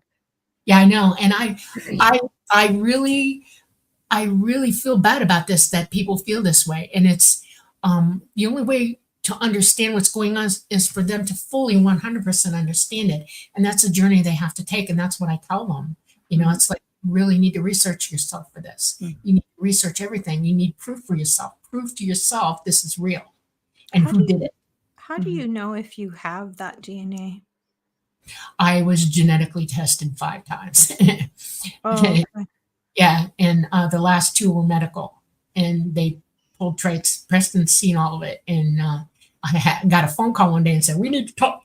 Because No, I don't mean just you. I mean like people in general. What if they don't Yeah. have genetic testing? Like how would they know to do that? Well, there's plenty out there. You can call Ancestry, you call 23andMe, you can call Genomically. Ancestries, we're not going to use that word today. Okay, sorry. Oh, It's okay. Yeah, Okay, it's okay. okay. There's a lot of companies out there that do this. Go to them. I went to one first and it didn't pull enough of it out, so I went to the second one. I downloaded my DNA into that one, and it really pulled stuff out. And then I realized there was some medical stuff we needed to address because we were trying to prove whether I was all my mother or not, and we did that, and we found out that I have 8 genetic strains in me, lines that don't belong to her or my dad. That was smart privatization right there. My family has been followed forever, and I have proof that I am followed, and what my family lines are all the way down to the beginning here. And that's serious stuff. We all are brothers and sisters. We all have to remember that. We are all here genetically. We're all the same. And, our lines are very intertwined with one another. And our abilities, our traits are superior because we're all superior. We're all together. If anybody tells you that you have genetic traits that are invaluable, you tell them to go sit on a log somewhere. It's ridiculous. All humans have DNA. All our DNA is related, and it's really pretty cool. Yeah, And I'm just curious. Technically, you can prove technically your DNA is and where it comes from, and you can find that's proof. I was just curious for people who might be thinking that and afraid to ask in the chat room because you see your handle and everything. But if you feel that's a place to start. So I never asked you that before, and I always wish that I had. So I'm glad that we got to it tonight because I think you're going to be helping a lot of people with that too, listening. Moonfire, hello all. Hello, Moonfire. I have a question. How do I tell the difference between the real alien craft and human reverse engineered ones? Well, if they were here, ET craft have no rivets in them. They have no seams whatsoever, and they follow a pattern that is, from your perspective, you're going to see a round craft, and it's not going to have any adjuncts or weird things. Some of them, the bigger craft, those are the small ones. Most of them are spade shaped, just so you know, but they have to keep their emitters turned away from you so they don't power your life down, and they look round to you. What you don't realize is they're spade shaped, not triangular, but spade, like a spade. Okay. It's a serious thing when a craft is coming down. and its emitters are on everything. They accidentally knock whole cities out. This has happened, and they have to be careful. So what you're visually seeing under them is the round part of them, not the part that goes back the other way. There are another class of them that are bigger, and they are more, they're boomerang shaped.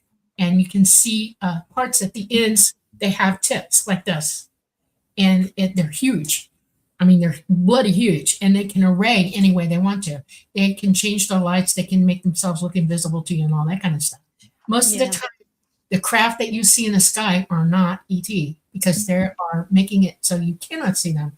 At night, they can power up and they'll flash bulb you and let you know they're there, but you're not seeing the actual craft itself. They have lights that are so bright, they look so big in the sky, you think it's a big round ball. It's not. There's a giant craft behind that light, and it's being shielded by the size of that light.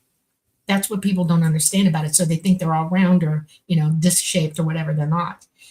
If you see a triangle that's matte black, run for your life. Go in the house, hide, because that is back engineered and they're deadly. There's another one that's absolutely triangle shaped, and they look flat when they go turn, like when they're up on their side, they look like a rectangle. And then when they go flat, you can barely see them. It's just a line, and they're matte black, and they are not ET. They're us. They have several different kinds. They have drones here that are unbelievably not okay. If you see something that has weird things sticking out of it, or you hear a propeller noise, or you hear a really high-pitched squealy kind of noise, that is not ET. ET's thrum. They have a very low-level frequency thrum to them, and a lot of people have really good hearing and can hear that, but they are not matte black. Nothing is matte black in ET. There are round drones here that are kind of matte black. That's back engineered. There are drones here that are grayish looking, but they're not fully metallic, shiny, and they have seams in them. Those are back engineered. You just have to be careful. And like I said, there are no ETs here now, so anything you see in the sky is not them at all. Those drones, you can see them in the Navy promo videos online. Those exact drones. So they're not hiding anything from us. Right. Like if people are seeing them, it's not something that's being hidden. Those drones are clear, and they're drones, and when it's AI because you won't see anything backfiring into the ocean. Right. Exactly. So beware of that when you're seeing these things, because often people will share these videos and go, look at this drone. It's like, there's no movement in the ocean. That's not a drone. That's AI generated. Joe Smith, I wish I could say something positive about them. My experience was not positive. I'm biased to EBE because of what they showed me, just being honest. It's okay. It's fine. You can, bless your heart. I'm not kidding you. I feel bad. I wish I knew your whole story, and here is not a good place to do that. It's not safe for you to talk to me now. But like I said, I'm out there. Let's talk. Let's let you talk it through. Let me hear what you have to say. I would love to empathize with you in some way, but I can't do it in public like this. It's just impossible. We would not have any time to get any information out to you at all. And that's the sum of where I'm trapped in this type of a conversation. So, but I feel bad for you. Reach out to Dolly independently. Yeah. Here's another one. Okay, Fun Talks TV. Remembering that you said ET left us back in 2020, I believe it was. Don't you tell people there is no point in doing CE5s now since they are not here? Aren't people just attracting my lab UFOs? Well, they actually left in late 2021, early 2022. The last of them were out in 2022. It's only been a couple of years. And so, yeah, they were still here. They were bugging out, and there was a lot of activity in those years, a lot. And the government knew it too. They were watching it happen. And yes, I tell people, if you're going to summon do a CE5, yes, summon them mentally. Ask them to show up. They can send orbs to you. They can remote view like I can do it. You'll see big blue orbs or yellow orbs or even orange orbs. Golden even will come right down to you. When you know it's an ET, it's like right in your face. They'll just come right down in the middle of everybody and just sit there and shine for you. Get it on camera. These are the things you want to see. You don't want to see lights that are see-through. They don't present that way at all. My aura, my orb is real blue and it's solid as a rock. You can't see through it at all. And there's no face of mine in it. I am solidly blue. No mistaking it. The pictures of me in remote view are seriously dark blue. And I have a specific size. I don't come in a basketball. I come in probably in about the size of a softball. That's what I project. And so if you see, like in cameras, you have to remember that cameras are weird things. They pick up backlight. They pick up, they can't focus properly between me. Like if I'm standing here and 10 feet away from me, this camera's got to focus on me, from me, all the way over there and everything in between. And a camera pick one point to focus on and everything else goes blurry. So you see an object and then you see all these weird lights going around. What you don't realize is those are unfocused images that you can't see. But they're calling them orbs. No, they're not. No, it's a flat projection. It's not exactly dimensional. Right. Okay. Katrin Camelon. Who or what stopped evil ETs from abducting Earth humans? Nobody. There are no evil ETs, period. Hi, Dr. Kelly Schultz. Mm-hmm. Andrew Rollins, I have been seeing orange orbs. Oh my God, sorry. Orange orbs, rather, almost every night since moving to Florida in 2014. So I'm guessing they're not flying oranges in Florida. Sorry, I had to. Florida, people don't talk about this. This is one of the biggest kept secrets there is. Florida has amazing, unbelievable psychic energy going through it. Okay. Mm-hmm. Thousands and thousands of very evolved people there. Remember, I can do it. You can do it too. Yeah, and there's a lot of water in Florida. In ETs, and electromagnetic energy down there is EMS. Don't believe that it has to be this or that. There's a lot of stuff in between. Always remember that. Okay. Next. People flock to it. Cypher Gray, have you seen Jesus, Dolly? You seem to have seen enough. I have to ask.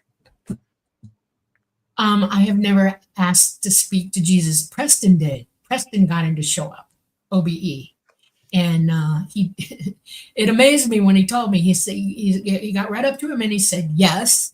And Preston didn't know what to say. And I don't think he had a really long conversation with him at all, hardly at all.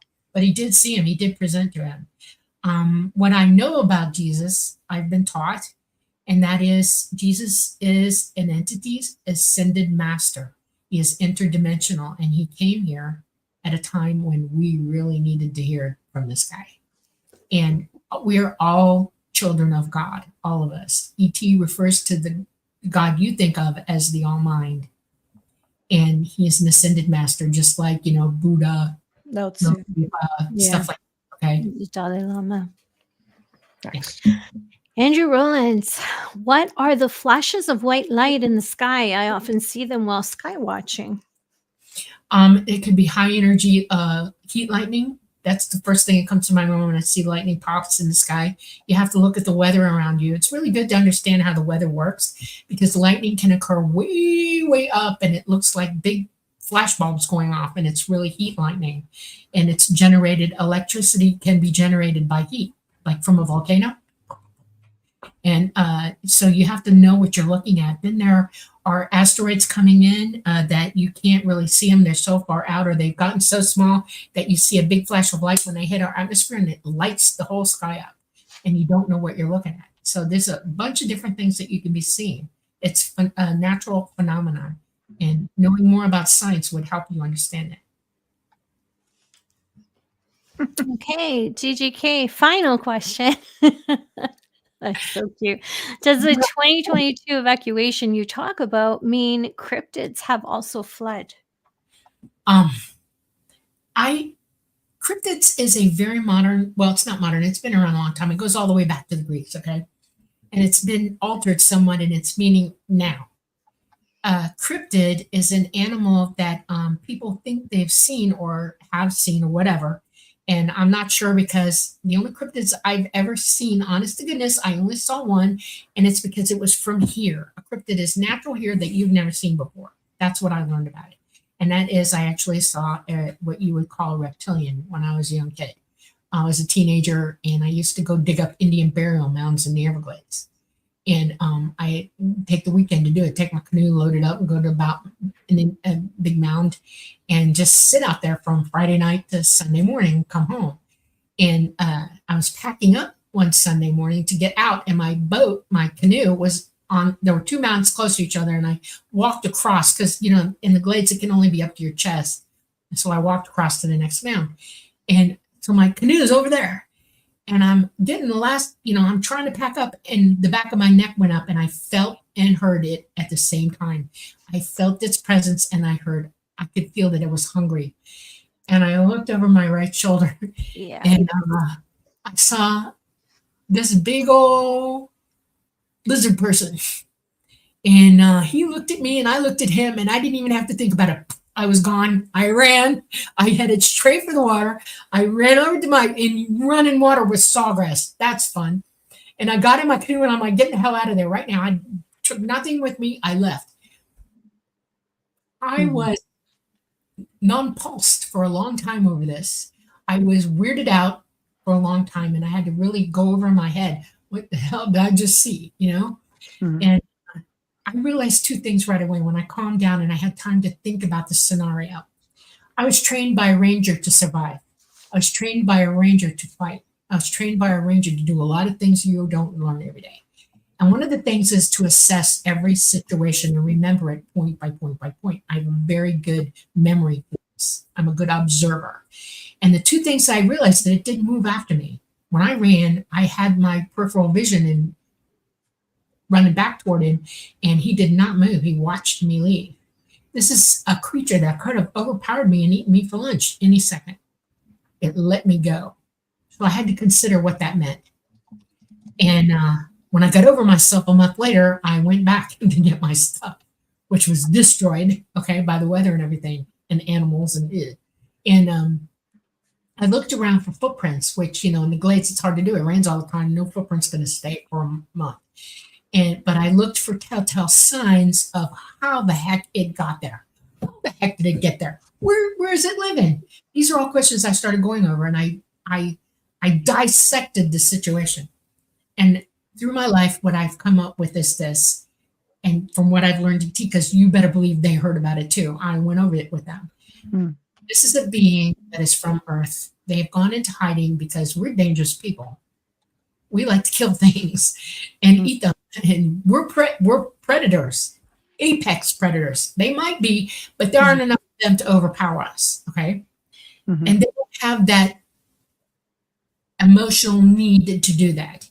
They are slightly evolved. They've been around since the dinosaurs. They've had a long time through every iteration that this Earth has gone through and seen a lot. And I think they're morally a little bit better than we are. They eat fish and other crocodiles and stuff like that. Reptiles eat reptiles, just so you know. Oh, that's sick. Well, life is life. You have to eat. I mean that they eat their own. It's like a chicken eating chicken. No, well, chicken eat chicken. Didn't you know that? Oh, yes, they do. They predate chickens. Yeah. Hamsters will eat hamsters. So that really traumatizing. I know. Yeah. Okay. Yeah. We're going to get to just a couple more questions since we're getting up to the top of the hour.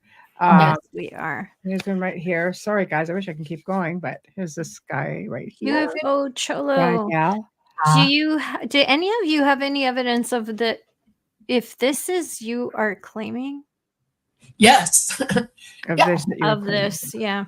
Preston Dennett vetted me for 6 years before he put symmetry out there. And you better believe he climbed in with a periscope.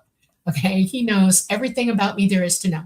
He's spoken with my family. He's spoken with my friends. He's seen my evidence. He's seen my medical evidence, and it's extensive.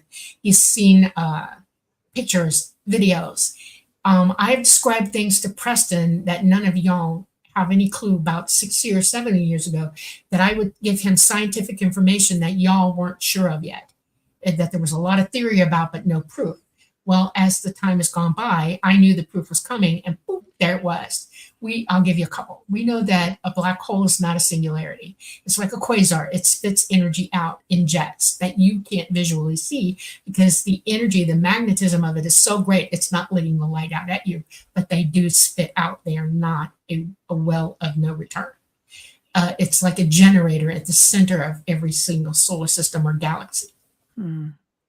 Other things that I've told them, there's no such thing as dark matter. It doesn't exist here. We are all light. No negative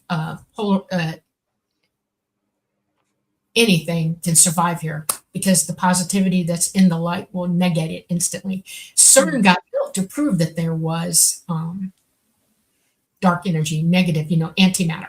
And they got in a contained environment. They had 7, and it lost containment. And they all disappeared suddenly and without warning because the minute natural matter hit it, it was gone. The containment. Then they had 11, and again it happened. And you think that would convince them that their theory was wrong, and they've gone through every single test, experiment, everything, and there's no dark matter. They won't admit it. They want you to believe there's dark matter here because evil is dark, and it wants you to believe that it's all over the universe. It is not. It is here. It created itself here from us. So be careful. Okay, we have time for one more. Sorry, I'm just trying to get everybody in. Well, yeah, we're not gonna be able to archive.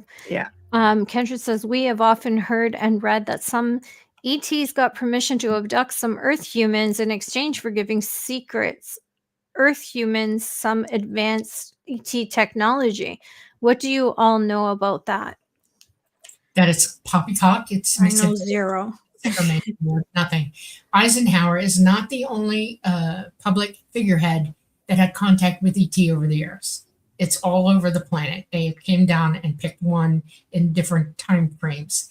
Eisenhower was met with, and all they asked him was to please consider stop, push for no nukes, no nuclear power on our planet because it's a way to kill ourselves. No good can come of it. It is not something you want to do. And Eisenhower's response literally was, we need the deterrent because we have enemies. And all they said was, you've got to learn to love one another. And that's it.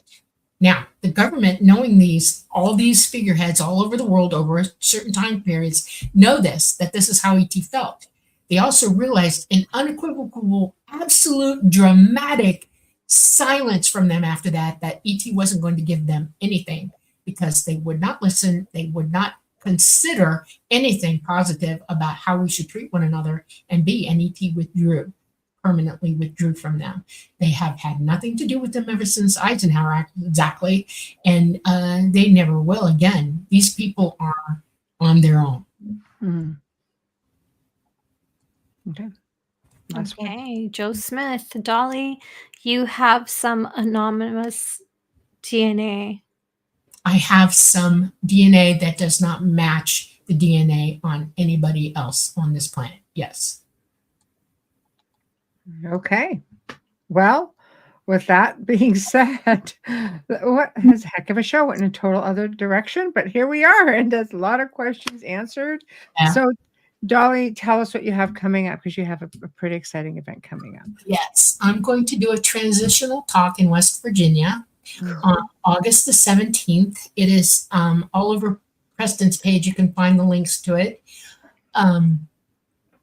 I have put it out on my messenger to everybody as well, and some of the groups. And what it is that I'm going to be, I'm given an opportunity by a group of people who are mostly pilots, military pilots, fighter pilots, a lot of them, and airline pilots and other people in the higher echelons of the government who want the truth. And they've been listening to me for a while, and they read one of them, who I will tell you his name is John Peterson, read Symmetry and called me, wanted to talk to me. And when we had the conversation, he said, I would love for you to come and give us something, talk about yourself, talk about what your proofs are. Can you bring things? And I said, sure. This is my first time out in public on my own since I came out. Everything else has either been YouTube or the book, and I will be exposing the truth. I will be giving my proofs. I will be talking about how you know what the truth is from history, and give you exactly what things mean and take you on a direct route to reality. And I hope if you're interested, you'll look it up. This is going to, they're going to charge for this. It's $65 in person. And then there's a live stream, and I'm not sure what that is. You can look it up. I know a lot of people are interested in it. And I really, really thought that this is a good platform for me to finally not leave you all in the dark about who I am, what I know, how I know it, and what the proofs are. So it's going to be interesting. Right. Tomorrow. Right. So it's coming up quick. So, I mean, of course, you have people who, would love to have another show like this. Exactly. Just a total open mic. But tell everybody where they can find you, and of course, with Preston. Well, I do have an Instagram now, and I am on X. Okay.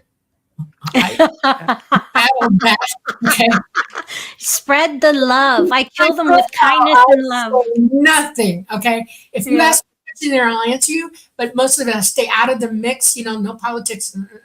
No. And yeah. And so Instagram and X. I'm on Facebook. I'm on Messenger. I do have a YouTube channel. I have a few things on there, not much. And then the Lightgate, which is on YouTube and Facebook and on the United Public Radio Network, which I love. And I thank you very much for allowing me to come on here. I love you too. It's amazing. And the show, for those who want to tune in and get more information, is every Monday night at 8 p.m. Central or 8 p.m. Eastern. It goes for 2 hours. Right. Yeah. 10 p.m. Eastern Standard Time. Beautiful. And regular. We got some really cool. Guess who we got coming, Michelle? I don't know if you know about it or not. Press has told you yet. But you remember the movie with Robin Williams where he went to heaven because his wife, he was looking for the man who wrote that book. And so he also wrote Somewhere in Time, and he did both those movies. And we got him. He's coming on the show. Oh, and excellent. I just want to give a thank you out. No kidding. To Karen Swain, because she's the one who put him in touch with us. So thank you, Karen. And that was very cool of her. Very exciting. And we got some other really good ones coming up too. Nice surprises. But that one, I cannot wait. I cannot wait for that one. That one's going to be interesting. So yeah. There it is. What dreams may come. Yes. Yeah. That's the one. Man, I miss Robin Williams. I'm just going to sign us off really quick. So thank you, everybody, for tuning in to The Outer Realm tonight with myself and Amelia, and, of course, our special guest, Miss Dolly Safran, who has been very generous with her answers to all of these incredible questions. You guys in the chat room, you make it that much more exciting, and we are just really thrilled to see all of you guys in here participating. So thank you guys for that. Big thank you to Folgers Coffee for sponsoring tonight's show. Big thank you to Justin Snicker and Steve McGinnis. Of course, big thank you to United Public Radio Network, UFO Paranormal Radio Network, 105.3, 107.7 FM here in New Orleans. Always happy to be here. Tomorrow night, guys, we welcome we're going to have another UFO show tomorrow night. So with Kevin Estrella. And I have to tell you, very interesting guy. And he's the host of a popular radio show called Pyramids on Mars UFO Radio. He's got incredible information, lots of experiences to share. You are not going to want to miss this. He's just a very interesting guy. I'm going to leave that right there. And hopefully we'll see you tomorrow night. So good night and thank you all. Night.